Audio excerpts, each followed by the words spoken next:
चलिए, तो कल बेटा हम पढ़ रहे थे डेविसन एंड जर्मर एक्सपेरिमेंट। अब डेविसन एंड जर्मर एक्सपेरिमेंट मेरे ख्याल से सारे बच्चों को आता होगा। सबसे पहले अपन क्या करते थे, एक फिलामेंट लेते थे। पूरा मैं उसको वापस से आपको रिकॉल कर रहा हूँ। फिलामेंट के ऊपर किसकी बेरियम ऑक्साइड। अच्छा, बेरियम ऑक्साइड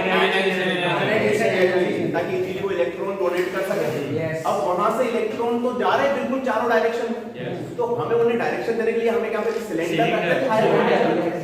तो इलेक्ट्रॉन को लगता है तो मेला लगा हुआ है, सारे इलेक्ट्रॉन चले जाते थे सिलेंडर के अंदर। अब सिलेंडर में होता था एक फाइन होल, बहुत ही पतला था, तो उस वजह से जो वहां पे जो सारे इलेक्ट्रॉन बीम बनाते थे, उसके आगे लगा होता था निकल क्रिस्टल, टकराते थे, रिफ्लेक्ट होते थे। और यहाँ पे नीचे एक सर्कुलर अपनी स्केल लगी होती थी जिसमें एक मूविंग डिटेक्टर लगा होता था, उसी में लगा होता था एक गैल्वेनोमीटर। आ रही बात समझ में? अब अच्छा, गैल्वेनोमीटर जब ज्यादा डिफ्लेक्शन शो करता था तो उस टाइम इंटेंसिटी ऑफ इलेक्ट्रॉन क्या उतनी ज्यादा होती थी। तो हमने लिखा है deflection of the galvanometer will be proportional to the intensity of electron. Intensity of electron से क्या मतलब है आपका? Number of electrons. एग्जैक्टली। तो वहां से अपने देखो एक्चुअल में फिर अपन गए थे निकल क्रिस्टल पर, बड़े डीप में गए थे। निकल क्रिस्टल में देखा था कि वहां तो ब्रेक भाई साहब आ गए, है ना? ब्रेक भाई साहब 2d sin n लैम्डा, याद है सभी को? क्योंकि यहाँ पर भी अगर मैक्सिमम इंटेंसिटी, अच्छा मैंने दो स्पेसिफिक वैल्यू बताई थी 54 वोल्टेज और 50 डिग्री और 54 वोल्टेज। एग्जैक्टली। चलो बहुत बढ़िया, मतलब बच्चों को एक पॉइंट याद है हमारा। चलिए बहुत बढ़िया। तो इस टेस्ट में एक क्वेश्चन दे रहा हूं आपको, एक नहीं दो क्वेश्चन दे रहा हूं मैं न्यूमेरिकली, जो आपको सोल्व करने हैं। ये कोई भी निकल क्रिस्टल है हमारा, जिसपे इस तरह से ये आ रहा है और यहाँ पे और ये वाला जो एंगल है ये दे रखा है आई। क्या दे रखा है? ये वाला एंगल दे रखा है आई। ये है हमारा क्रिस्टल। बेटा अब देखो यहाँ पे, अब यहाँ पे पहला क्वेश्चन ये है कि यहाँ पे जो फार्मूला होगा वो होगा A option 2d sin i equal to n lambda, B option 2d cos i equal to n lambda, C option या पहला ब्रेक्स इक्वेशन जो होगी यहाँ पे कौन सी d sin i equal to n lambda या d cos i equal to n lambda। दूसरा ही नहीं, कभी भी जल्दबाजी में आंसर नहीं देना है, सोल्व करना है, उसके बाद देना है, ठीक है? सेकंड क्वेश्चन ये बोल रहा है if d equal to 1 angstrom and I equal to 30 degree, then accelerating voltage will be, तब एक्सेलरेटिंग वोल्टेज क्या होगा भैया? then accelerating voltage will be, तो यहाँ पे आंसर है पहला ए 100 वोल्ट, 2 sin बी 2 वोल्ट, सी 2 sin 500 वोल्ट, डी 1000 वोल्ट। चलिए सोच लीजिए फिर हम बताते हैं। चलिए सर यहाँ पर पहला ऑप्शन, अब यहाँ पे अपन सॉल्यूशन पे जा रहा है। अच्छा एक बात बताओ, मैंने आपको ब्रेक इक्वेशन में जब मैंने आपको 2d sin theta equal to n lambda हमने डिराइव किया था, उस टाइम पे जो ये थीटा एंगल होता था क्या ये इसके साथ होता था क्या? इंसिडेंट वेव का किसके साथ? यहाँ पे क्रिस्टल के साथ होता था क्या एंगल? याद होगा आपको, ये मैंने बताया था क्रिस्टल लेयर के साथ। Theta is what? The angle between incident wave at the crystal, ये थीटा होता था। लेकिन हमने को सारे इक्वेशन में आई के फॉर्म में दे रखा है, तो अच्छा यहाँ पे बताओ जरा ये पूरा एंगल कितना हो जाएगा? 90। तो अपन ऐसा लिख सकते हैं theta plus i equal to यहाँ पे 90 डिग्री होगा। यस। तो यहाँ पे थीटा इक्वल टू यहाँ पे क्या 90 माइनस आई हो जाएगा। यस। अरे बात समझ में? तो हम जानते हैं कि फार्मूला होता है 2d sin theta equal to n lambda, यही पढ़ेंगे क्या अपन? अब यहाँ पर अगर मैं 2d sin theta equal to n lambda, तो 2d sin थीटा की जगह क्या रख दूं बताओ जरा? 90 माइनस i, ऐसा कुछ हो जाएगा। तो यहाँ पे 2d sin 90 minus i cos i हो जाएगा। यस। तो कौन सा ऑप्शन सही है इसमें से? D option. आ रही बात समझ में? यस। चलिए यहाँ तक का सेम क्लियर है पहला ऑप्शन, पहला क्वेश्चन। अब दूसरा क्या बोल रहा है देखो जरा, D equal to 1 angstrom, D कितना दे रखा है? 1 है 1 एंगस्ट्रॉम, और I कितना दे रखा है? 30 मतलब अभी अपन क्या इसी फार्मूले को यूज करेंगे क्योंकि I दे रखा है। Yes. आरे बात समझ में? Yes. तो यहाँ से अब देखो ये फार्मूला हमें मिल गया, हाँ क्लियर है बेटा, क्योंकि इसमें I के फॉर्म में निकालना है। तो देखो जरा अब यहाँ पे क्वेश्चन नंबर सेकंड का अगर मैं सॉल्यूशन की बात करूं, मैं यहाँ पे इधर स्पेस बना देते हैं अपन, इधर काम चल जाएगा अपन। चलिए सेकंड के अगर मैं सॉल्यूशन की बात करूं तो यहाँ पे हम जानते हैं यहाँ से क्या आया अपना 2d cos i equal to n lambda आया क्या? यस। आ रही मेरी बात समझ में? चलिए 2 d की जगह क्या है? 1 n स्ट्रोक लिख दूं? यस। आ रही बात समझ में? मल्टीप्लाई cos कितना डिग्री? 30 डिग्री। अच्छा यहाँ पे n equal to first order one हो जाएगा, 1 होगा। फर्स्ट ऑर्डर मैक्सिमा के लिए n कितना हो जाएगा? 1 मल्टीप्लाई यहाँ पे क्या हो गया? लैम्डा। cos 30 की वैल्यू कितनी होती है? √3/2। ये तो 2 into 1 2 एंगस्ट्रॉम है, इसकी वैल्यू कितनी होगी? √3/2। कितना एंगस्ट्रॉम हो गया क्या यहाँ पे? लैम्डा। यस। तो लैम्डा के 2 से 2 कैंसिल, तो लैम्डा इक्वल टू कितना एंगस्ट्रॉम? √3 एंगस्ट्रॉम। यहाँ से तो ये आ गया। यस। सारी बात समझ में? यस। अब ये ऊपर वाला क्वेश्चन में हटा दे रहा हूँ, ठीक? ये ऊपर वाला क्योंकि इसका ऐसा ऑप्शन आपको वहां पे मिल गया, ये हटा दूं। अब यहाँ पे अगर मैं बात करूं अपने को लैम्डा की जगह कितना मिल गया बेटा? √3। लैम्डा इज इक्वल टू मिल गया अपने को √3 एंगस्ट्रॉम। अभी मेरे बच्चों बताओ कि मैंने आपको एक लैम्डा लिखा है वेरी गुड। अगर वोल्टेज के फॉर्म में lambda is equal to √150 V angstrom, ऐसे कुछ दिखाया था क्या? यस। अब यहाँ पर मैंने बोला है कि भैया दोनों से क्रिस्टल की बात करें अपन, या फिर अपन ने जो डी ब्रोगली वाला, दोनों के केस में क्या सेम नहीं है? इक्वेशन वाला याद है क्या सभी को? तो यहाँ पर इस दोनों को अगर इक्वल तो यहाँ पे क्या रखूं बताओ जरा? √3 इज इक्वल टू कितना हो जाएगा बताओ जरा? √150 अपॉन दोनों साइड √3 स्क्वायर कर दो क्या? यस। और स्क्वायर करूंगा तो इधर आ जाएगा 3 = 150 अपॉन v को इधर ले जाएंगे तो ये हो जाएगा 3v equal to 150 v equal to 150 by v तो v इक्वल टू 50 वोल्ट। कौन सा ऑप्शन सही है इसमें? बी। बात समझ में आ गई मेरी? अच्छे से चलिए तो इनको नोट कर लीजिएगा, फिर हम आगे बढ़ते हैं। चलिए शुरू करें। तो भैया आज हम पढ़ने वाले हैं डिफ्रैक्शन, ठीक है? अब देखो क्या होता है, अगर यहाँ पर पहले मैं आपको समझा देता हूँ, उसके बाद अपन इसकी थ्योरी लिखेंगे। यहाँ पर एक प्लेन ऐसे पैरेलल यहाँ पे लाइट वेव्स हमारी आ रही है इस तरह। अच्छा अगर पैरेलल लाइट वेव्स आती है तो उससे बनने वाले जो वेवफ्रंट्स होते हैं वो कैसे? प्लेन वेवफ्रंट होते हैं। यस। यहाँ पे अपन अगर एक ऑब्स्टेकल लगाते हैं, एक शार्प पे ऑब्स्टेकल लगाते हैं। अच्छा यार तो यहाँ पे कोई स्क्रीन है, ठीक? तो ये लाइट है तो क्या सीधी चले जाएगी? यस। ये भी क्या चले जाएगी? लेकिन यहाँ पर इन्होंने क्या किया, ये जो लाइट है ये वाला क्या ऑब्स्टेकल ने रोक लिया? यस। तो इस हिसाब से अपने को ये वाले में तो अपने को बिल्कुल जो यहाँ पे शेडो देखना चाहिए। अरे बात समझ में? क्या क्या देखनी चाहिए? शेडो। लेकिन शेडो क्या होता है कि जो लाइट जो वेव है वो इसके जो शार्प है इससे कैसे टकरा के वो लाइट तरीके से बेंड हो जाती है। अरे बात समझ में? तो बेंड हो जाती है तो वापस अब देखो यहाँ पे सीन क्या होता है। हाँ ये यहाँ से लेके यहाँ तक का पार्ट ये तो अपने को पूरा ही कैसा दिख रहा है? डार्क दिखाई दे रहा है। मेरी बात समझ में आ रही है? मतलब ये पूरा पूरा का पूरा अपने को कैसा दिखेगा? डार्क। तो लेकिन ये इतना एरिया है, आएगा समझ में? अब इतने एरिया में क्या होगा हमें, मतलब यहाँ पे अगर हम माइक्रोस्कोप से देखें तो हमें 100% डार्क यहाँ पे नजर नहीं आता है। हमें नजर आता है यहाँ पे इस तरह का कोई पैटर्न नजर आ जाएगा, मतलब जिसमें कहीं पर ये मतलब ब्राइट हो रहा है, कहीं पे मतलब यहाँ पे हमें एक पैटर्न नजर आता है। आ रही मेरी बात समझ में? तो इसी को क्या बोलते हैं? डिफ्रैक्शन। तो यार एक बात बताओ, ये शेडो साइड में बेंड हुई है या फिर उसके अपोजिट साइड? इधर शेडो है उसके टुवर्ड्स शेडो बेंड हुई है। अरे बात समझ में?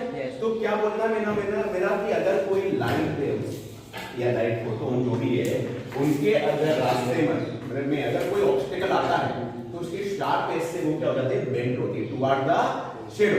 तो इसी को क्या बोलते हैं अपन लोग? डिफ्रैक्शन। बात समझ में आई? यस। चलिए आगे बढ़ते हैं यहाँ पे तो यहाँ पे तो चलिए इसमें लिखिएगा बेटा, पहले अपन इसमें लिखते हैं when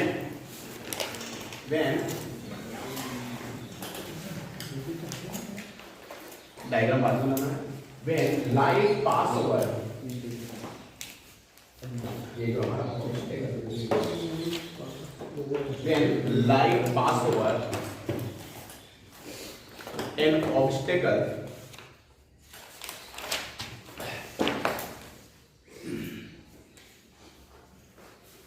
when light pass over an obstacle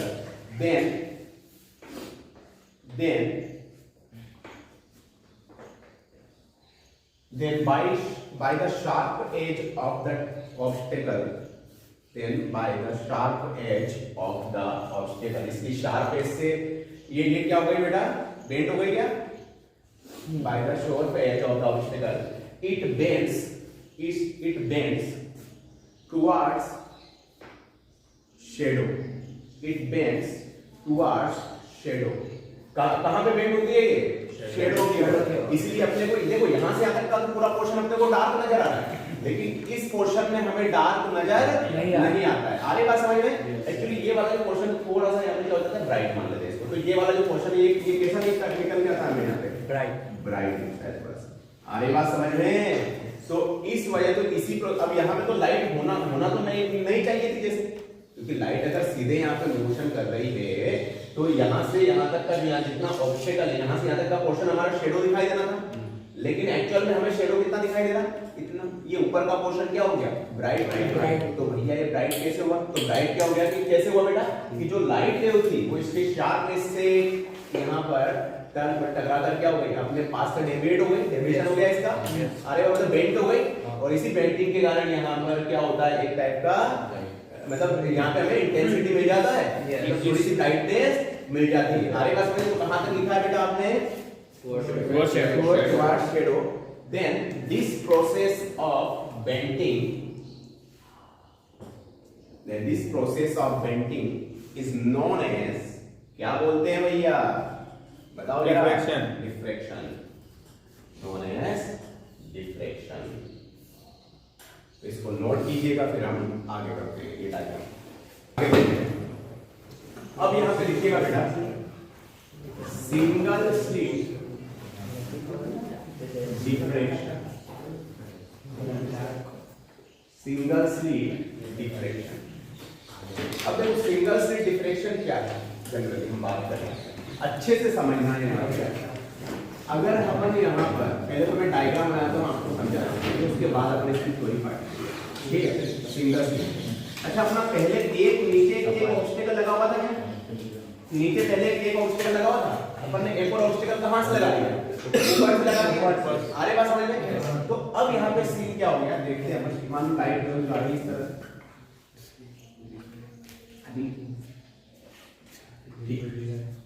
और यहाँ पर एक स्क्रीन है, और इस स्क्रीन का यहाँ से डिस्टेंस है वो है यहाँ पे कैपिटल। ये वाली कौन सी चीज है बेटा अपनी, और ये जो है ये सिंगल स्लिट। आएगा समझ में? अब इस पॉइंट पे, इसके सेंटर पॉइंट को अपन O मान लेते हैं, इस पॉइंट को यहाँ पे A मान लेते हैं, और इस पॉइंट को यहाँ पे B मान लेते हैं। आएगा समझ में? अब यहाँ पे सेंटर पॉइंट को इस तरह से अपन रोटेट करके आगे बढ़ाते हैं, और ये किसी न किसी कोडेस पॉइंट पे जाके हमारा मिलता है। ऐसे कुछ हुआ है? yes, अब यार यहाँ से जो ये लाइट वेव्स होती है, मतलब ये लाइट जो है ये तो यहाँ से सीधे चले जाएगी क्या बेटा, ये वाले आएगा समझ में? तो हमें अब यहाँ से देखें तो थोड़ा सा यहाँ से ये वाली क्या थोड़ी सी बेंड हो जाएगी, आगे बात समझ में? और ये भी यहाँ से थोड़ी सी क्या हो जाएगी, बेंड हो जाएगी। तो अपने को ये जो यहाँ से लेके यहाँ तक ये पॉइंट मान लेते हैं अपन, क्या है, जस्ट इसके ऊपर का पॉइंट हमारा क्या है यहाँ पे। तो ये यहाँ से लेके यहाँ तक ये क्या जो हमारी सेंट्रल मैक्सिमा हो जाएगी, क्या हो जाएगी, क्या बोलते हैं इसको, सेंट्रल मैक्सिमा। आरे का समझ में? अच्छा सेंट्रल मैक्सिमा हमें ज्यादा क्यों नजर आती है, बताओ जरा। आरे का समझ में? अच्छा अब मैं बताता हूँ आपको, इस पॉइंट P पर जस्ट इसके ऊपर, ये सेंट्रल मैक्सिमम है तो इसके ऊपर हमें कौन सा मिलेगा? डार्क। आ रही बात समझ में? इसके जस्ट ऊपर अगर कोई पॉइंट पी डैश है तो यहाँ पे भी हमें क्या मिलेगा बताओ जरा? अरे जैसा उधर मिल रहा है वैसा ही इसके जस्ट ऊपर यहाँ पे एक और पॉइंट क्यू लेंगे तो अब वापस क्या मिलेगा यहाँ पर? ब्राइट। इसके नीचे अगर एक और पॉइंट ले अपन क्यू डैश तो ये क्या मिलेगा हमें? ब्राइट। ठीक है यहाँ तक का सीन? अब देखो एक्चुअल में अब इस पॉइंट पे डार्क ही है, इस बात को हमें क्या करना है? प्रूव करना है। आ रही बात समझ में? तो चलिए पहले तो आप क्या कीजिएगा, ये वाले डायग्राम को हम थोड़ा बाद में बनाएंगे, पहले अपन कुछ थ्योरी लिखते हैं। ठीक है, लिखिएगा उसका आराम से इत्मीनान से डायग्राम बनाना। पहले आप थोड़ा सा इस पे थ्योरी पर लिखिएगा फिर अपन आगे बढ़ते हैं। तो लिखिएगा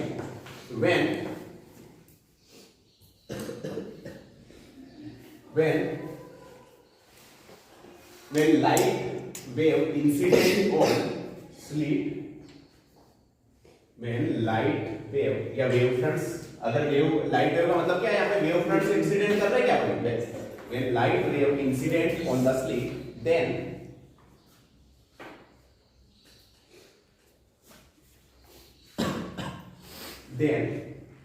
due to sharp edges of the slit,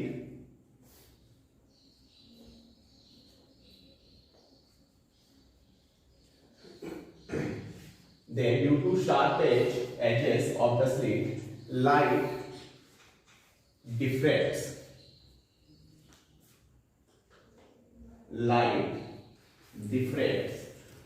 And we got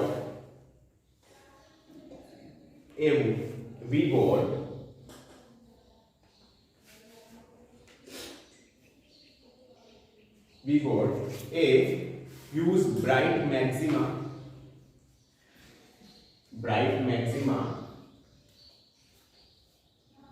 in the center. Bright maxima, we got a use bright maxima. अच्छा मैं इसको use क्यों बोल रहा हूँ बेटा? इसकी वेट दो बड़ा नहीं लग रहा है? बिल्कुल टर्न हो गया थोड़ा सा, ये बड़ा नहीं लग रहा ब्राइट मैक्सिमा। अब इसके ऊपर का जस्ट पॉइंट होगा ये डार्क होगा। आगे बात समझ में? अब यहाँ पे मैंने एक और चीज आपको बोला था कि जो ये YDSC का क्या है उल्टा है। अब ऐसा क्यों होता है ये मैं आपको बताता हूँ। अब पहले अपन थोड़ी बात लिखिए, अभी आप थोड़ा रिफ्रेश कीजिए और मेरी बात कीजिए। अब क्या होता है कि मान लो कि हमने यहाँ पे 100 वेव्स को यहाँ पे छोड़ा है जिमेट से। आएगा समझ में? कितने को छोड़ा है? 100। तब जब हम यहाँ पे जब इन्हें छोड़ते हैं एक्चुअल में यहाँ पर भी जो होता है वो इंटरफेरेंस ही होता है। क्या होता है? इंटरफेरेंस होता है। लेकिन यहाँ पे सीन क्या होता है? सपोज कीजिए बेटा कि यहाँ पे छोड़ा है तो यहाँ पे 100 है तो क्या ये AO ये क्या यहाँ बिल्कुल इसका सेंटर है क्या? यस। तो ये आधा पोर्शन है, आधा पोर्शन 50 ऊपर बढ़ जाएंगे, 50 नीचे बढ़ जाएंगे। मेरी बात समझ में आ रही है? यस। अब यहाँ पे जो इसकी जो पहली वाली है, जो यहाँ पे जो पहली वेव है वो यहाँ पे इस वाले की 51 वाले के साथ यहाँ पे इंटरफेरेंस करती है किसी पॉइंट की पर। आ रही बात समझ में? मतलब ये AO वाले का जो सोर्स है, मतलब अब यहाँ पे लाइट वेव्स क्या होता है? ये लाइट वेव्स जो यहाँ पे वेव फ्रंट्स आ रहा है हमारा, तो ये जो वेव फ्रंट्स पे हर point as a source work करता है। ये बताया था मैंने आपको, दिखाया है ना? Every point, each and every point on the wave fronts react like a new source. याद है पढ़ा था मैंने, जिसे हम सेकेंडरी सोर्स कह रहे थे। याद है आपको? अब यहाँ पे ये 1 वाला सोर्स है, ये 51 वाले के सोर्स के साथ, मतलब ये यहाँ से दोनों वेव जा रही है और दोनों मिलके यहाँ पे कहीं ना कहीं इंटरफेरेंस कर रही है। आ रही बात? और इनके बीच में जो यहाँ पे पाथ डिफरेंस होता है वो होता है λ/2। कितना होता है भैया? λ/2। एक्चुअली आपने देखा होगा मिनिमम अगर कभी भी दो वेव्स में अगर इंटरफेरेंस हो रहा है तो पाथ डिफरेंस या तो 0 होगा, या तो कितना होगा? 0, या फिर उससे बढ़ के λ/2 होगा, या उससे बढ़ के लैम्डा होगा, या 3 λ/2 होगा। कभी λ/3 λ/4 ऐसा कभी भी आपने नहीं सुना होगा, ना के बराबर इंटरफेरेंस। आ रही बात समझ में? कितना होता है मिनिमम? λ/2। अरे या तो ओड λ/2 होगा या फिर इंटीजर लैम्डा होगा, यही तो पढ़े हैं अपन। आ रही बात समझ में? या तो ओड λ/2 होगा डिस्ट्रक्टिव इंटरफेरेंस के लिए, या फिर क्या होगा? ये ना इंटीजर लैम्डा होगा। कभी λ/3 λ/4 ऐसा कुछ होता है? बिल्कुल भी नहीं। अब देखो इसका जो पहला वाला जो सोर्स है, पहला पॉइंट, ये इसके 51 वाले के साथ यहाँ पे इस पॉइंट पे इंटरफेरेंस करता है, उसका पार्ट डिफरेंस कितना होता है? λ/2। ऐसे इसका दूसरा वाला किसके साथ 52 के साथ, तीसरा वाला 53 के साथ, अच्छा इसका 30 वाला 50 से आगे कितना 80 वाले के साथ, इसका 40 वाला 90 के साथ, इसका 50 वाला 100 के साथ इंटरफेयर कर रहा है और सब मिलके यहाँ पे इंटरफेरेंस हो रहा है यहाँ पे इस पॉइंट पे। और ये जो यहाँ से अगर मैं बात करूं तो यहाँ पे जो इंटरफेरेंस हो रहा है तो वो जो सबके बीच का जो पार्ट डिफरेंस है हर टू सोर्स के बीच का कितना λ/2, λ/2 आपने सुना है कि अगर कहीं पर भी इंटरफेरेंस हो और पार्ट डिफरेंस λ/2 हो तो उस केस में डिस्ट्रक्टिव इंटरफेरेंस होता है। कौन सा होता है? डिस्ट्रक्टिव इंटरफेरेंस होता है। और डिस्ट्रक्टिव इंटरफेरेंस का मतलब हमें मिनिमा मिलती है कि मैक्सिमा मिलती है? मिनिमा मिलती है, डार्क फ्रिंज मिलती है। बात समझ आ रही है? तो अब देखो एक्चुअली जब भी हम लाइट करते हैं तो ये एक्चुअली अपने आप में टू सोर्सेस में यहाँ पे डिवाइड हो गया, AO एंड OB। तो जो source in the OA interfere with the source in the OB with the part difference λ/2, then we will get dark point। ये जो P जो है ये क्या मिलेगा हमें? Dark point. मतलब यहाँ पे कौन सी फ्रिंज बनेगी? डार्क फ्रिंज बनेगी। मेरी बात समझ में आ गई? तो अपन इसको थ्योरी लिखेंगे। और अच्छा लग गया कि आधे का λ/2 है तो पूरे का क्या लैम्डा हो गया? ये पूरे का कितना हो गया यहाँ तक का? लैम्डा हो गया। अरे आधे का λ/2 है तो पूरे का क्या ले सकते हैं? डेल्टा। तो ये जो पार्ट डिफरेंस होता है ना डेल्टा x, ये किसके इक्वल हो जाएगा? यहाँ पे डेल्टा के इक्वल हो जाएगा। आ रही बात समझ में? अच्छा इसका जो अपन यहाँ पे ये इसका जो डायमीटर ये अपर्चर है इसको अपन ने क्या मान लिया? a मान लिया। ये एंगल क्या मान लिया? थीटा मान लिया। मैंने पढ़ाया था कि आपको ये थीटा है ये a है तो इस डेल्टा x को अपन a sin थीटा लिख सकते हैं। यस। कौन से एक्सपेरिमेंट में पढ़ा है? YDS में किया था हमने कि यहाँ से डेल्टा x इक्वल टू कितना हो जाएगा ये बताओ जरा? a sin theta. आ रही बात समझ में? यस। और यहाँ पे अगर हम बात करेंगे तो एक काम करो पहले तो आप इसको नोट करो फिर अपन इस पे और डिटेल पढ़ते हैं। ठीक है? देखो यहाँ पे समझना है अभी, चलो इसे बनाना अगर हो गया तो ठीक है, नहीं बनाना तो बाद में बना देना। ठीक है? तो आगे लिखिएगा इसमें थ्योरी पार्ट में लिखिएगा when we incident wave fronts or wave on the slit। यहां पे ये क्या इंसिडेंट वेव फ्रंट्स है बेटा? on the slit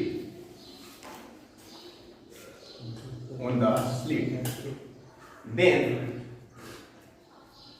they divided into two parts AO and OB। AO and OB, ये वाला पॉइंट A है, ये वाला पॉइंट O है और ये वाला पॉइंट B है। AO and OB लिखिएगा। Source of OK, source of AO interfere with the source of OB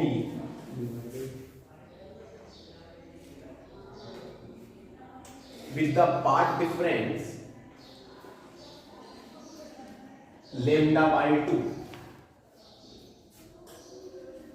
अब यहाँ पे सीन क्या हो रहा है बेटा? जो OA से जो वेव निकल रही है और एक OB के सोर्स से निकल रही है, दोनों यहाँ पे मिला के P पे क्या करती है? इंटरफेरेंस करती है। इंटरफेरेंस होता है और इनके बीच का पार्ट डिफरेंस क्या होता है? λ/2। आ रही बात समझ में? तो यहाँ पर λ/2, तो λ/2 का मतलब क्या होता है? कंस्ट्रक्टिव हो रहा है, डिस्ट्रक्टिव। आ रही बात समझ में? तो आगे क्या लिखा बेटा? λ/2 यहाँ आगे लिखिएगा the nature of the interference is destructive at point P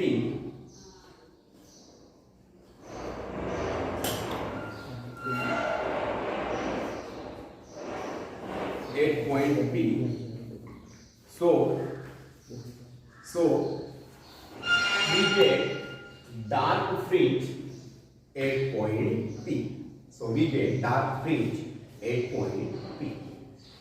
अब देखो जरा यहाँ पे अच्छे से मेरी बात को आप गांठ बांध लीजिएगा और समझिए इसको। ठीक है?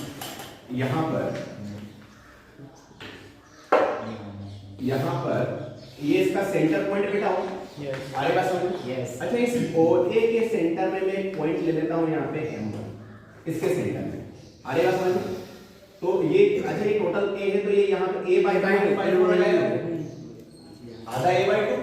उसका भी आधा कितना हो जाएगा A/4 इसके OB के सेंटर में भी मैं यहाँ पे ले लेता हूँ ये M2 आ रही बात समझ में मैंने 2 पॉइंट्स ली अच्छा ये जो दोनों हैं इन पॉइंट्स के ये इनको अपन सोर्स मान लेते हैं क्या मान लेते हैं अपन सोर्स ये सोर्स जब यहाँ पे इंटरफेरेंस कर ये पॉइंट की मतलब इन सोर्स से जो भी वेव निकल रही है वो जाके ट्री पर क्या करती है इंटरफेरेंस करती है तो उनके बीच में मतलब पाथ डिफरेंस कितना होता है लैम्डा बाय 2 पाथ डिफरेंस होता है तो वहां पे क्या डिस्ट्रक्टिव इंटरफेरेंस हो रहा है डिस्ट्रक्टिव इंटरफेरेंस हो रहा है तो वहां पे डार्क मेरी बात समझ में आ गई अच्छा यार एक बात बताओ इस M1 और M2 के बीच की गैप कितनी है बताओ लैम्डा अरे नहीं पूरी A है तो यहाँ पे A/2 होगी A/2 ये और A/4 ये A/2 है यस अच्छा A/2 के लिए लैम्डा बाय 2 का पार्ट डिफरेंस है तो A के लिए कितने का लैम्डा का आ रही मेरी बात समझ में Yes. तो यहाँ पे अगर मैं बात करूँ पार्ट डिफरेंस तो यहाँ पे कितना है A sin थीटा होता है क्या बेटा ये Yes. निकाल चुके ऑलरेडी ये A है ये वाला एंगल को थीटा माना तो ये पे A sin थीटा कर सकते हो परपेंडिकुलर अपॉन हाइपोटेन्यूस याद है सभी को चलिए तो अब यहाँ पे अगर मैं बात करूं फॉर डार्क या डार्क को क्या बोलते हैं डिस्ट्रक्टिव इंटरफेरेंस क्या बोलते हैं भैया डिस्ट्रक्टिव इंटरफेरेंस अब यहाँ पे तो आप बोलेंगे क्या सर तो हमें डिफरेंशियल पढ़ा यहाँ पे इंटरफेरेंस कहाँ से आ गया अरे भैया यहाँ पे सच में तो क्या होता है इंटरफेरेंस भी होता है आगे बात समझ में यस तो फॉर डार्क की अगर मैं बात करूं तो डेल्टा x यहाँ पे इक्वल टू अगर मैं बात करूं a sin थीटा तो ये कितनी हो जाएगी बताओ जरा A/2 के लिए लैम्डा बाय 2 है तो a के लिए कितना है लैम्डा लैम्डा को अपन आगे बढ़ाएं तो यहाँ पे 2 lambda 3 lambda 4 lambda and so on n lambda आगे बात समझ में Yes. तो यह पार्ट डिफरेंस हम a sin थीटा अगर हम यूज करेंगे n लैम्डा किसके लिए डार्क फ्रिज के लिए यस आ रही बात समझ में तो यहाँ तक का सीन क्लियर है क्या बेटा कोई प्रॉब्लम किसी को तो इसको भी आप नोट कीजिएगा फिर अपन कहाँ पे पढ़ेंगे ब्राइट फ्रिंज पे पढ़ेंगे ठीक है कि मैं ब्राइट का लिखा तो साथ में लिखा है ना तो अगर मैं बात करूँ फॉर ब्राइट की अच्छा वहां पे क्या पढ़ चुके थे अपन बताओ कंस्ट्रक्टिव इंटरफेरेंस हो ब्राइट का मतलब जब कौन सा इंटरफेरेंस होता है कंस्ट्रक्टिव इंटरफेरेंस यही पढ़ा है क्या बच्चा सभी ने कंस्ट्रक्टिव इंटरफेरेंस अच्छा वहां पे एल लैम्डा की जगह जैसे वहां पे तो जो पार्ट डिफरेंस वो एल लैम्डा होगा लेकिन वहां पे एल लैम्डा पे क्या मिल रहा था अपने को कंस्ट्रक्टिव मिल रहा था लेकिन यहां पे क्या मिल रहा है डिस्ट्रक्टिव मिल रहा है बात समझ में आ गई क्यों मिल रहा है क्योंकि लैम्डा बाय 2 a/2 के लिए तो पूरे a के लिए कितना हो जाएगा लैम्डा अरे दुगना हो जाएगा बात समझ में आ रही है बेटा सभी को चलिए बहुत बढ़िया अब यहां से मैं ब्राइट के लिए तो ब्राइट के लिए मैं यहां पे लिखूंगा कि डेल्टा x जो यहाँ पे a sin थीटा जो होता है वो होता है यहाँ पे देखो लैम्डा बाय 2 तो मिनिमम होना चाहिए लैम्डा बाय 2 से आगे आया लैम्डा के और आगे आएंगे तो 3 लैम्डा बाय 2 हो जाएगा तो यहाँ पे 3 lambda by 2 5 lambda by 2 7 lambda by 2 that is this 2n plus 1 lambda by 2 कितना 2n plus 1 लैम्डा बाय 2 तो ब्राइट ये जस्ट उल्टा हो गया क्या उसका यस YDSC का क्या हो गया YDSC का उल्टा मैंने लिखवाया भी है मैंने आपको अपोजिट YDSC तो यहाँ पे a sin थीटा जो आ जाएगा वो डायरेक्ट में ऐसा लिख दूं क्या बेटा 12 plus 1 लैम्डा बाय 2 आ रही मेरी बात समझ में Yes. कितना आ गया a by 2 a sin theta equal to 2n plus 1 lambda by 2 यहाँ तक का सीन क्लियर है यस चलिए इसको नोट कीजिएगा ठीक चलिए तो बेटा अपन ने क्या देखा वापस से रिवर्स आओ मैंने यहाँ पे AO और OB में दो सोर्स लिए थे इसके सेंटर पॉइंट दोनों मिलके यहाँ पे P पॉइंट पे कितने का मतलब पार्ट डिफरेंस जनरेट कर रहे थे लैम्डा बाय 2 का आरे बात समझ अच्छा तो ये वाला डिस्टेंस a by 2 हो गया a by 2 के लिए पार्ट डिफरेंस अगर हमारा लैम्डा by 2 है तो पूरे a के लिए कितना हो लैम्डा इसलिए देखो अपना पार्ट डिफरेंस लैम्डा ये मैंने आगे भी इंटीजर नाम लिख दिया है 2 3 4 5 6 7 जो भी है आगे अरे मेरे पास तो यार यहाँ पे सीन समझ में आ गया मेरा कि मतलब यहाँ पे क्या क्या सीन क्या हो रहा है पूरा कि जो यहाँ पे लैम्डा पार्ट डिफरेंस तो जस्ट किसका अपोजिट है बेटा YDSC का अपोजिट है मेरी बात समझ में आ गई तो YDSC में इस पार्ट डिफरेंस पे तो वहां पे ब्राइट बन रहा था लेकिन यहाँ पे क्या बन रहा था डार्क यहाँ पे उसके जस्ट अपोजिट की अगर बात करूँ तो फिर ब्राइट के लिए ब्राइट के लिए जिसे बोलते हैं हम कंस्ट्रक्टिव इंटरफेरेंस। तो वहां पे क्या इस वाले 3 लैम्डा बाय 2 पे वहां पे डार्क बन रहा था, यस, लेकिन अब यहाँ पे क्या बनेगा, ब्राइट बनेगा। आ रही बात समझ में? यस। अब हम बात करते हैं वापस रिवर्स आते हैं। अब इस P पॉइंट के ऊपर है ब्राइट लिखा हुआ है यहाँ पे। यस। अब ये ब्राइट में इसको भी अपन क्या करते हैं, प्रूफ करते हैं। तो ये वाला डायग्राम बस हटा रहा हूं मैं, और आप यहाँ पे समझना अच्छे से। अब यहाँ है, यहाँ पर भी अपन थोड़ा सा थोड़ी पार्ट यहाँ पे लिखे हैं।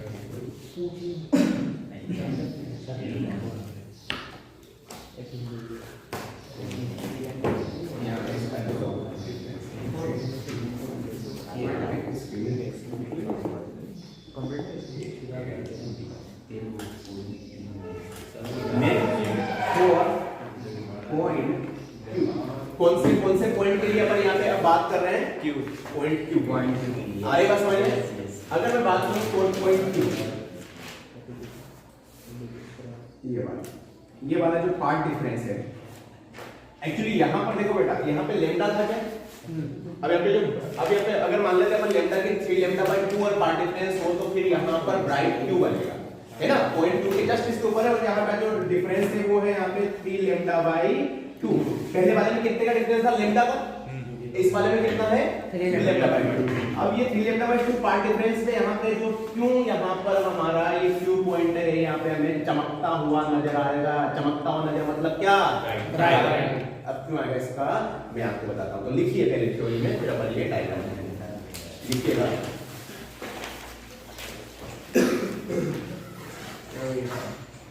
लिखिएगा 4 point Q, 4 point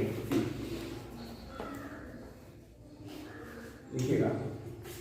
In this case,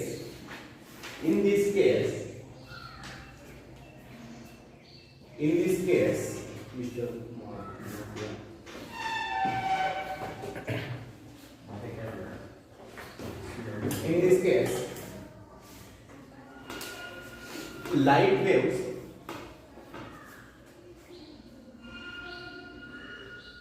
divided into 3 parts. AC, यहाँ पे मैंने बीच में दो पॉइंट ले लिए, C and D, AC, CD and D। AC लिखिएगा, AC, CD एंड D।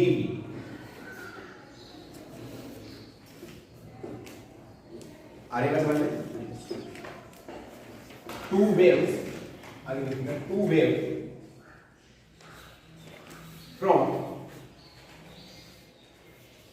अच्छा एक बात बताओ, अगर ये 3 लैम्डा बाय 2 है, तो 3 पार्ट में इस में डिवाइड करेंगे कितना, lambda by 2 and lambda by 2। अपनी बात समझ में आ गई? अगर 3 पार्ट में डिवाइड करें 3 लैम्डा बाय 2 को, कितने पार्ट हो गए, lambda by 2 and lambda by 2। क्या बोला बेटा, 2 waves from AC and CD। एक वेव कहां किसकी है बेटा, AC की है, AC में जो सोर्स प्रेजेंस है उसकी, और यहाँ पे एक दूसरा जो है वो CD के बीच में। आ रहेगा समझ में?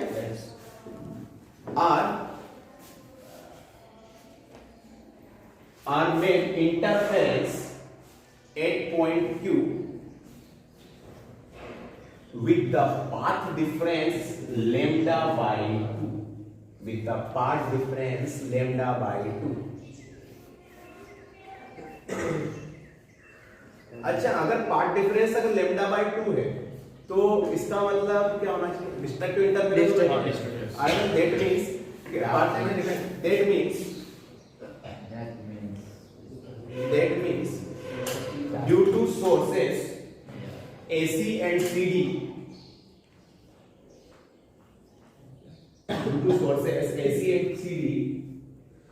there is a destructive interference at point Q। There is a destructive interference at point Q। समझना मेरी भावना को यहाँ पे, ठीक है? तो यहाँ पे क्या हुआ, डिस्ट्रक्टिव इंटरफेरेंस बोला गया। अब देखो, AC का एक सोर्स यहाँ से है, AC से मान लिया, एक कहाँ पे मान लिया अपन ने, CD में। दोनों यहाँ वेव जा रही है, कहाँ पॉइंट इंटरफेरेंस है, आ रहेगा समझ में? तो दोनों लैम्डा बाय 2 वाला डिस्ट्रक्टिव इंटरफेरेंस। अब इन दोनों का काम खत्म। अबे तीसरा बच्चा है पर D लैम्डा बाय 2। अब इसके पास तो बेचारे के पास कोई इंटरफेरेंस करने वाला कोई है ही, आने बात समझ में? अरे यार इसके पास तो कोई इंटरफेरेंस करने वाला है नहीं, जाएगा तो सही लेकिन उसको देखेगा कि यार मेरे साथ तो कोई इंटरफेरेंस करने वाली है नहीं कोई, तो क्या वो खुद की इंटेंसिटी दे देगा? मेरी बात समझ में आ रही है? क्या करेगा वो? खुद की इंटेंसिटी दे देगा। मेरी बात समझ में आ रही है? तो यहाँ पर एक्चुअल में क्या सिनेरियो हो रहा है कि जब हम यहाँ पे वेव करते हैं, अगर मैं बात करूँ पॉइंट क्यू की, तो उसके लिए ये अगर मान लो 3 λ/2 पार्ट डिफरेंस है, तो ये 3 पार्ट में यहाँ पे डिवाइड हो गया, λ/2 λ/2 है, λ/2। मतलब जो AC और CD का जो भी यहाँ पे दो सोर्सेस हैं, दोनों मिलकर इंटरफेयर करेंगे तो दोनों के बीच का पार्ट डिफरेंस क्या होना चाहिए? λ/2।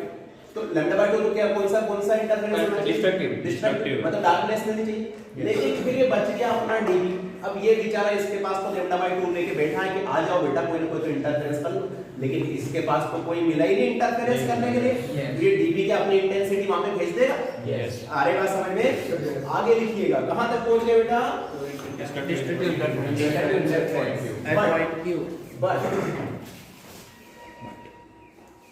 सोर्सेस इन डीबी, डीबी का मतलब समझ लो बेटा यहाँ पे सारे बच्चे, ये बी है तो ये तो डीबी वाला है। Sources in dB don't have other sources for interference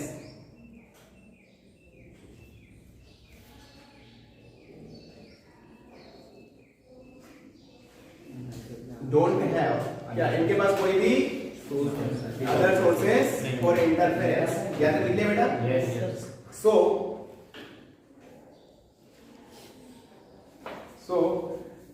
that waves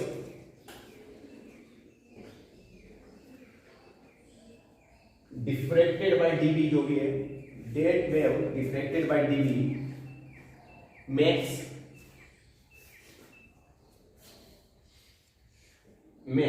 bright point at Q, bright fringe at Q, so makes bright fringe at Q। आ रही बात समझ में? यस। तो वापस रिवर्स जाओ, ऐसा सोचो कि अपने माइंड को बिल्कुल जीरो पे कर लो, ठीक है? पहली बात मैंने पहले पढ़ाया था, कोई लाइट सोर्स, लाइट आ रही है तो इस ऑब्स्टेकल से टकरा के बेंड हो जाएगी और किधर शेडो के साइड होगी, टुवर्ड शेडो की, या टुवर्ड शेडो, ठीक है? तो हमें थोड़ा सा जोने को हमें क्या दिखता है? लाइट, ब्राइट दिखता है ना, ब्राइट। याद कैसे क्लियर? यस। तो इसे ही बोलते हैं कौन सा प्रोसेस? अपन बेंड डिफ्रैक्शन। आ रही बात समझ? एक और मैंने सोर्स के ऊपर एक और सोर्स कर दिया, तो अभी ये सिंगल स्लिट है ना, सिंगल स्लिट से इसके भी दो शार्प एजेस ऐसे टकराए। अरे मेरी बात समझ? तो अब यहाँ पर भी क्या क्या सीन है कि यहाँ पर भी हमें क्या डिफरेंशियल पैटर्न मिलेगा। अब हमने पहली बात है कि भैया जो सेंट्रल मैक्सिमा उसके जस्ट ऊपर वाले पॉइंट को हमने डार्क है कि भैया ब्राइट है। हमने देखा कि भैया यहाँ पे तो इसने क्या किया कि लेम्डा का मान लो पार्ट डिफरेंस है, तो इन्होंने दो पार्ट में डिवाइड हुआ था क्या यहाँ पे? AO and OB। AO का जो सोर्स है और OB का सोर्स दोनों यहाँ से वेव छोड़ रहे हैं, वहां पे पॉइंट P पे यहाँ पे इंटरफेयर कर रहे हैं, और इन दोनों के बीच का पार्ट डिफरेंस कितना है? λ/2 है। इंटरफेरेंस में λ/2 पार्ट डिफरेंस है होता है, तो यहाँ पे क्या डिस्ट्रक्टिव इंटरफेरेंस बोलते हैं इसको? यस। डिस्ट्रक्टिव इंटरफेरेंस अगर इसको बोलते हैं हम, तो भैया वहां पे डार्कनेस होनी चाहिए। आ रही बात समझ में? अच्छा, A/2 के लिए अगर λ/2 है तो A के लिए कितना हो जाएगा? लैम्डा। बात समझ में आ गई? यस। उसके बाद नेक्स्ट वन पे हमने प्रूव किया कि ये 3 λ/2 पे आ जाते हैं, इसके पॉइंट ऊपर वाला Q है ना, लैम्डा के बाद जस्ट इससे बड़ा नंबर यही है यहाँ पे। यस। अब यहाँ पे 3 λ/2 पे आ जाते हैं। 3 λ/2 पे हमने देखा कि ये 3 पार्ट में डिवाइड हो गया, λ/2 ऊपर के दो पार्ट के जो सोर्सेस है वो मिलके यहाँ पे इंटरफेरेंस कर रहे हैं, लेकिन वो भी डार्कनेस बना रहे हैं, क्योंकि कौन सा वहां पे डिस्ट्रक्टिव हो रहा है? कितने का पार्ट डिफरेंस? λ/2। लेकिन जो लास्ट का जो dB बच जाते हैं इस जोन में, जितने भी सोर्सेस है बेचारों को वेरिएबल इंटरफेरेंस करे तो करें किसके साथ? तो ये मिला के उनकी जो इंटेंसिटी है वही यहाँ पे ब्राइटनेस जनरेट करती है। आ रही मेरी बात समझ में? इन दोनों ने मिलकर तो यहाँ पे अंधेरा कर रखा था, लेकिन ये डीबी वाला जोन है, इसने बोला कि नहीं बेटा मैं उजाला करूंगा। आ रही मेरी बात समझ में? यस। ये वाला पूरा सीन था, तो अभी तो इसको आप नोट कीजिएगा, फिर हम आगे बढ़ते हैं। आपको यहाँ पे ऐसे पे डायग्राम दिख रहा होगा। अब हम बात करते हैं कि यहाँ पे एंगुलर विड्थ कैसे निकालते हैं और अपन लीनियर विड्थ कैसे निकालते हैं। अच्छा, हमने बचपन में 6वीं क्लास में फार्मूला पढ़ा हुआ, आर्क इक्वल होता है एंगल इनटू रेडियस, है ना? यहाँ theta is equal to arc, theta is equal to arc upon radius. तो अब यहाँ पे बात करते हैं angular width of the central maximum. किसकी एंगुलर विड्थ फाइंड आउट करूंगा मैं? Central angular maximum. इसके आगे की भी अपन एंगुलर पोजीशन भी फाइंड करेंगे, लेकिन अभी सबसे पहले मैं सेंट्रल मैक्सिमम की बात करता हूं। अच्छा, यहाँ पर मैंने बोला था कि ये पॉइंट यहाँ पे एक इस तरह जाएगा, ये वाला जो पार्ट डिफरेंस था ये कितना था? अभी मैंने बताया था आपको a sin थीटा है। अरे बात समझ में? तो मैं बात करता हूं अगर मैं पाथ डिफरेंस की, तो पाथ डिफरेंस जो था हमारा डेल्टा x वो कितना था बेटा? a sin theta. याद रखिए। और अच्छा a sin थीटा जो था, अच्छा पॉइंट अपनी जस्ट मैक्सिमा के ऊपर है, यस जस्ट मैक्सिमा के ऊपर। तो यहाँ पे अगर मैं पहली बात करूं तो यहाँ पे कितना होता है मिनिमम? यहाँ पे पार्ट लैम्डा आता है लैम्डा। अरे बात समझ लो, थीटा इज टू स्मॉल। क्या है यहाँ पे? थीटा बहुत छोटा है। उस केस में sin थीटा को क्या लिख सकते हैं? थीटा लिख सकते हैं, थीटा या tan theta Yes, same yes. हो। तो उस केस में अपन सिर्फ इसको थीटा लिखते हैं। a theta is equal to lambda. अरे बात theta is equal to lambda upon a। Theta is equal to कितना हो गया बताओ मेरा? लैम्डा ये वाली यहाँ से लेके यहाँ तक की लैम्डा बाय a है। यस तो ये तो आधी सेंट्रल मैक्सिमा है। आधी कहां पे बताओ जरा? नीचे ऊपर होगी उतनी नीचे भी होगी। यस। तो ये भी लैम्डा बाय a होगी।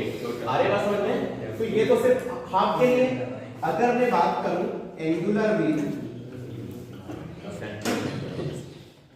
ऑफ सेंट्रल मैक्सिमा, इसको अगर यहाँ पे अपन अल्फा बोले तो अल्फा का क्या है? यहाँ पे 2 थीटा होगा। Yes. 2 थीटा इक्वल क्या है? Lambda by lambda by. तो यहाँ पे कितनी जाएगी? 2 लैम्डा लैम्डा बाय बाय। यहाँ तक का सीन क्लियर है? तो पहले तो इसको नोट कीजिएगा, फिर अपन दूसरी फिजिक्स की एंगुलर पोजीशन लाएंगे। देखो ना, एंगुलर विड्थ कितनी आ गई सेंट्रल मैक्सिमा की अपनी? 2 लैम्डा बाय a। अच्छा, एंगुलर विड्थ ये यहां से लेके यहां तक का डिस्टेंस मान लेते हैं कितना है? d। अरे बात समझ में? तो ये यहां से लेके यहां तक का डिस्टेंस में d होगा क्या? यस। अगर ये बहुत छोटा होता है तो आपने एक 6th क्लास में आपने पढ़ा होगा r इक्वल टू होता है एंगल इनटू रेडियस। ये पढ़ा है क्या बेटा सभी? यस। अरे बात समझ में? क्या होता है? r equal to angle into radius. तो अगर मैं बात करूं यहां पे लीनियर विड्थ, मतलब ये तो इसका एंगुलर विड्थ था, तो यहां से लेके यहां तक की विड्थ को अगर मान लेते हैं अपन h, क्या मान लिया अपन ने? h। तो मैं इसकी टोटल को तो मैं 2h बोल सकता हूं, लेकिन मुझे अभी h निकालना है। अरे लीनियर विड्थ ये जो था ये तो एंगुलर विड्थ था, मतलब ये एंगल है, ये थीटा की वैल्यू। अरे बात समझ में?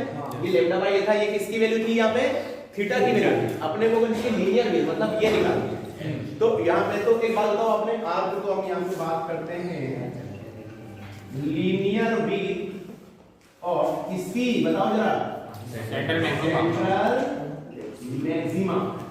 मैक्सिमा की अगर मैं लीनियर विड्थ की बात करूं तो अच्छा यहाँ पे ये यहां से लेके यहां को इसको मैं r को मान लूं क्या? यस। एंगल कितना है? थीटा। रेडियस किसके बराबर हो जाएगा? d। अरे बात समझ में? तो यार यहाँ पे मैं h इक्वल टू यहाँ पे थीटा इनटू d लिख सकता हूँ क्या? यस। अरे बस अच्छा, थीटा की वैल्यू कितनी है अपनी? Lambda by a। ऐसे आई है। यस। लेकिन अगर मैं बात करूं तो ये तो आधे साइड की आधा साइड इतना ये इधर भी होगा 2 है ना? तो अगर मैं इस टोटल को इस 2h को मैं क्या मान लेता हूं? y मान लेता हूं या y नोड मान लेता हूं। चलिए इसको क्या मान लेते हैं? y node. अच्छा, y नोड इक्वल टू क्या बेटा? 2h हो जाएगा क्या? Yes. 2h तो 2 lambda d upon a। Yes, 2 lambda d upon a। तो यहां पे y node linear width of the central maxima कितना हो जाएगा बताओ जरा? 2 लैम्डा d अपॉन a। पल्ले पड़ा के नहीं? यस। क्लियर है? चलिए इसको नोट कर लीजिएगा।